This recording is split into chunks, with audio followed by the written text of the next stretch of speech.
one of the most rigorous, systematic philosophers who ever lived, a man who wrote ethics like it was geometry. That man had one of the most radical and quietly devastating things to say about love. Not romantic love or love as a feeling you chase or lose or obsess over, something much deeper than that. Once you hear it, you can't really ignore. His name was Baruch Spinoza, and today we're going inside his mind. Before we get to love, you need to know a little about who Spinoza was, because the man's life is almost as interesting as his ideas. Born in Amsterdam in 1632 to a Portuguese Jewish family, he was brilliant from the start. The kind of student every teacher talks about for years. But at 23, he was excommunicated from his Jewish community. The reasons are still debated, but whatever he said or believed, it was radical enough that the community issued one of the hardest bans in its recorded history. No one was allowed to talk to him, not even his family. He spent the rest of his life grinding lenses for a living, literally glass lenses for microscopes and telescopes, and writing philosophy that the world wasn't quite ready for it. He died at 44, probably from lung disease from the glass dust. And yet, what he left behind changed the course of Western thoughts. His masterwork is called The Ethics, and in it, buried inside this dense, almost mathematical architecture, is a theory of love that is genuinely unlike anything else you'll find in philosophy. So, what does Spinoza actually said about love?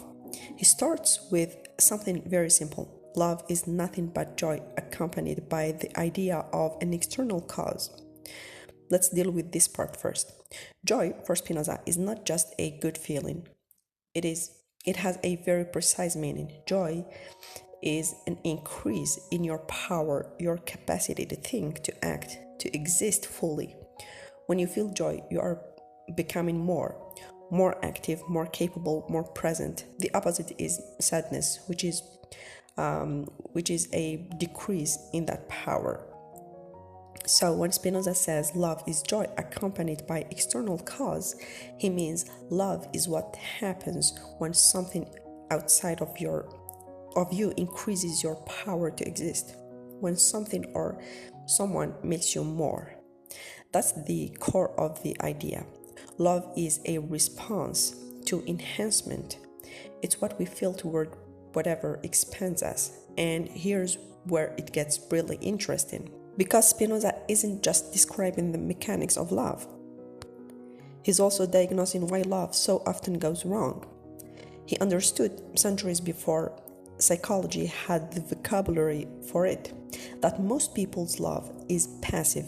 They don't choose who they love, they fall. That's all. Something triggers a response in them, something that makes them feel good or safe or alive, and suddenly they're attached and dependent, and of course, vulnerable. And the problem with passive love is that it puts your power outside of your control.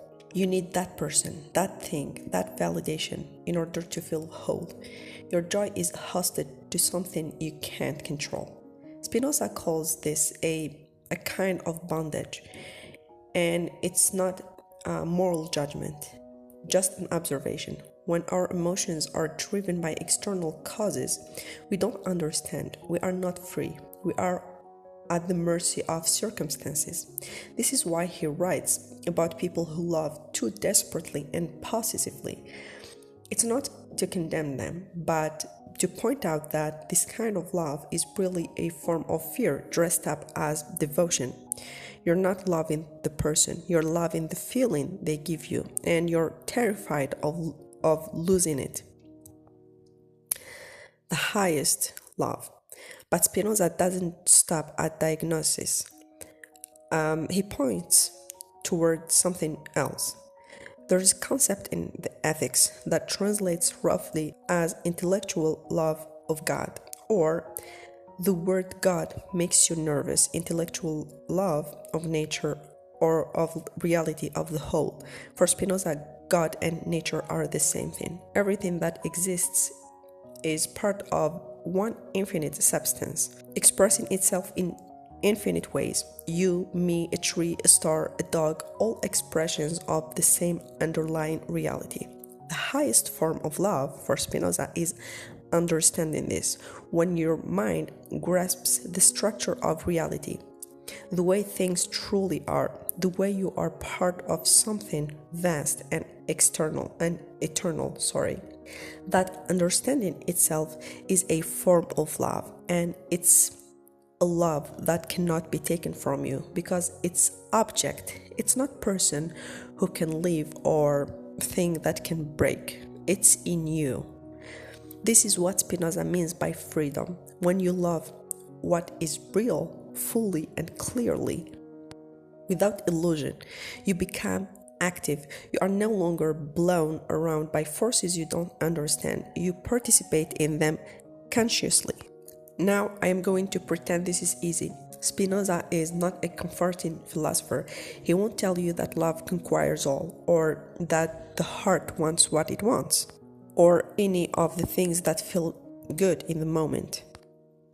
What he offers instead is harder and, I think, more honest. He says, look clearly at what you love and why. Ask yourself whether your love increases your power to think and act and live, or whether it makes you feel fragile.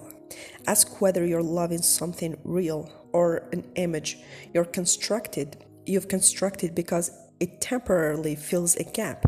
And if you can find that love, the kind that makes you more, that connects you to something beyond your own small fears, hold into it. That, for Spinoza, is as close to freedom as a human being can get. If this made you think, please feel free to subscribe and tell me what you think about this idea of Spinoza.